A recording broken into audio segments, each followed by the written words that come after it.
বাংলাদেশের 18 কোটি মানুষের 36 কোটি হাতকে আমরা শক্তিতে পরিণত করব, আমরা কর্মে পরিণত করব, আমরা সম্পদে পরিণত করব। রাষ্ট্রের উদ্যোগে মিল কল কারখানা ইন্ডাস্ট্রি আমরা গড়ে তুলবো ইনশাআল্লাহ, যেখানে মানুষরা কর্মসংস্থান পাবে।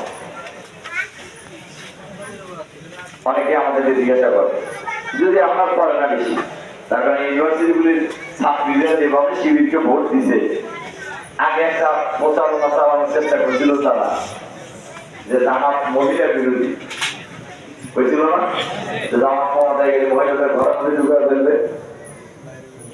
আমরা বলছি যে না, আমরা যদি রাষ্ট্র পরিচালনার দায়িত্ব পাই তাহলে মহিলারা সবচেয়ে ভালো থাকে। মহিলারা হলেন মায়ের জাতি, মায়ের জাতির মর্যাদা সবার উপর। আমরা যদি রাষ্ট্র পরিচালনার দায়িত্ব পাই, মেয়েদের জন্য স্কুল থাকবে, কলেজ থাকবে, বিশ্ববিদ্যালয় থাকবে, মেডিকেল কলেজ থাকবে, বিসিএস পরীক্ষা দেবে, আর্মি অফিসার হবে, পুলিশ অফিসার হবে, সচিবালয়ের সচিব হবে, ব্যাংকের ম্যানেজার হবে মেয়েরা ইনশাআল্লাহ। যে ব্যাংকের ম্যানেজার হবে মেয়েরা, সেই ব্যাংকের কাস্টমার হবে মহিলারা।